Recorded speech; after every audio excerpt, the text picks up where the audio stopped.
The Kybalion, a study of the Hermetic philosophy of ancient Egypt and Greece, by three initiates. Quote, "The lips of wisdom are closed, except to the ears of understanding." Unquote. Copyright 1912. Originally published by the Yogi Publication Society, Masonic Temple, Chicago, Illinois. To Hermes Trismegistus, known by the ancient Egyptians as the Great and Master of Masters. This little volume of Hermetic teaching is reverently dedicated. Chapter 1. The Hermetic Philosophy. Quote, "The lips of wisdom are closed, except to the ears of understanding." Unquote. The Kybalion. From old Egypt have come the fundamental esoteric and occult teachings which have so strongly influenced the philosophies of all races, nations, and peoples for several thousand years. Egypt, the home of the pyramids and the Sphinx, was the birthplace of the hidden wisdom and mystic teachings. From her secret doctrine, all nations have borrowed. India, Persia, Chaldea, Media, China, Japan, Assyria, ancient Greece, and Rome, and other ancient countries partook liberally at the feast of knowledge which the hierophants and masters of the land of Isis so freely provided for those who came prepared to partake of the great store of mystic and occult lore which the masterminds of that ancient land had gathered together. In ancient Egypt dwelt the great adepts and masters who have never been surpassed and who seldom have been equaled during the centuries that have taken their processional flight since the days of the great Hermes. In Egypt was located the great Lodge of Lodges of the Mystics. At the doors of her temples entered the neophytes who afterward, as hierophants, adepts, and masters, traveled to the four corners of the earth, carrying with them the precious knowledge which they were ready, anxious, and willing to pass on to those who were ready to receive the same. All students of the occult recognize the debt that they owe to these venerable masters of that ancient land. But among these great masters of ancient Egypt there once dwelt one of whom the masters hailed as the Master of Masters. This man, if man indeed he was, dwelt in Egypt in the earliest days. He was known as Hermes Trismegistus. He was the father of the occult wisdom, the founder of astrology, the discoverer of alchemy. The details of his life story are lost to history, owing to the lapse of the years, though several of the ancient countries disputed with each other in their claims to the honor of having furnished his birthplace, and this thousands of years ago. The date of his sojourn in Egypt, in that his last incarnation on this planet, is not now known, but it has been fixed at the early days of the oldest dynasties of Egypt, long before the days of Moses. The best authorities regard him as a contemporary of Abraham, and some of the Jewish traditions go so far as to claim that Abraham acquired a portion of his mystic knowledge from Hermes himself. As the years rolled by after his passing from this plane of life, tradition recording that he lived 300 years in the flesh, the Egyptians deified Hermes and made him one of their gods under the name of Thoth. Years after, the people of ancient Greece also made him one of their many gods, calling him Hermes, the god of wisdom. The Egyptians revered his memory for many centuries, yes, tens of centuries, calling him the scribe of the gods, and bestowing upon him distinctively his ancient title, Trismegistus, which means the thrice great, the great, the greatest great, etc. In all the lands, the name of Hermes Trismegistus was revered, the name being synonymous with the fount of wisdom. Even to this day, we use the term hermetic in the sense of secret, sealed so that nothing can escape, etc. And this by reason of the fact that the followers of Hermes always observed the principle of secrecy in their teachings. They did not believe in casting pearls before swine, but rather held to the teaching, milk for babes, meat for strong men, both of which maxims are familiar to readers of the Christian scriptures, but both of which had been used by the Egyptians for centuries before the Christian era. And this policy of careful dissemination of the truth has always characterized the Hermetics, even unto the present day. The Hermetic teachings are to be found in all lands among all religions, but never identified with any particular country nor with any particular religious sect. This because of the warning of the ancient teachers against allowing the secret doctrine to become crystallized into a creed. The wisdom of this caution is apparent to all students of history.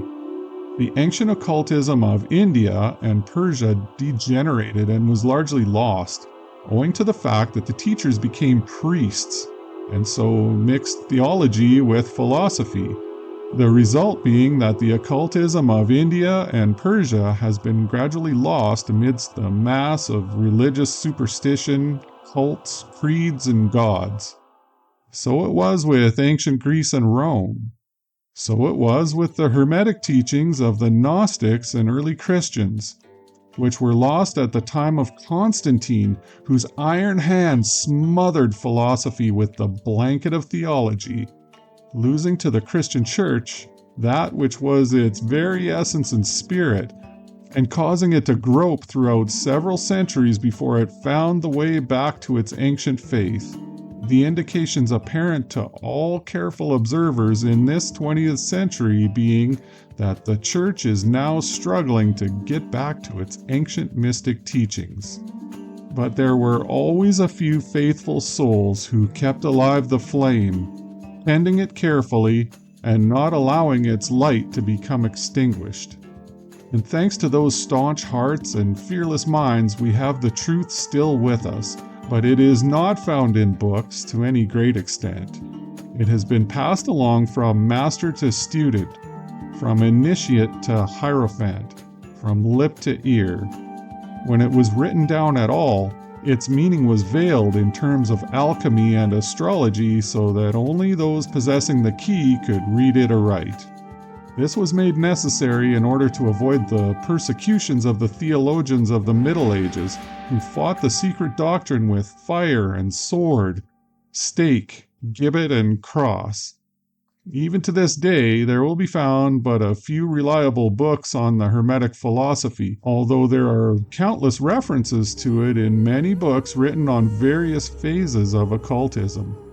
And yet, the Hermetic philosophy is the only master key which will open all the doors of the occult teachings. In the early days, there was a compilation of certain basic Hermetic doctrines passed on from teacher to student, which was known as the Kybalion. The exact significance and meaning of the term having been lost for several centuries. This teaching, however, is known to many to whom it has descended, from mouth to ear, on and on throughout the centuries. Its precepts have never been written down or printed so far as we know. It was merely a collection of maxims, axioms, and precepts, which were non-understandable to outsiders, but which were readily understood by students after the axioms, maxims, and precepts had been explained and exemplified by the Hermetic initiates to their neophytes. These teachings really constituted the basic principles of the art of Hermetic alchemy, which, contrary to the general belief, dealt in the mastery of mental forces rather than material elements, the transmutation of one kind of mental vibrations into others instead of the changing of one kind of metal into another. The legends of the Philosopher's Stone, which would turn base metal into gold, was an allegory relating to Hermetic philosophy, readily understood by all students of true Hermeticism. In this little book, of which this is the first lesson, we invite our students to examine into the Hermetic teachings as set forth in the Kybalion, and as explained by ourselves, humble students of the teachings who, while bearing the title of initiates, are still students at the feet of Hermes the Master. We herein give you many of the maxims, axioms, and precepts of the Kybalion, accompanied by explanations and illustrations which we deem likely to render the teachings more easily comprehended by the modern student, particularly as the original text is purposely veiled in obscure terms. The original maxims, axioms, and precepts of the Kybalion are printed herein, in italics, the proper credit being given. Our own work is printed in the regular way in the body of the work. We trust that the many students to whom we now offer this little work will derive as much benefit from the study of its pages as have the many who have gone on before, treading the same path to mastery throughout the centuries that have passed since the time of Hermes Trismegistus, the master of masters, the great. In the words of the Kybalion, quote, "Where fall the footsteps of the master, the ears of those ready for his teaching open wide," unquote. The Kybalion, quote, "When the ears of the student are ready to hear, then cometh the lips to fill them with wisdom," unquote. The Kybalion. So that according to the teachings, the passage of this book to those ready for the instruction will attract the attention of such as are prepared to receive the teaching. And likewise, when the pupil is ready to receive the truth, then will this little book come to him or her. Such is the law, the Hermetic principle of cause and effect, in its aspect of the law of attraction, will bring lips and ear together, pupil and book in company. So mote it be.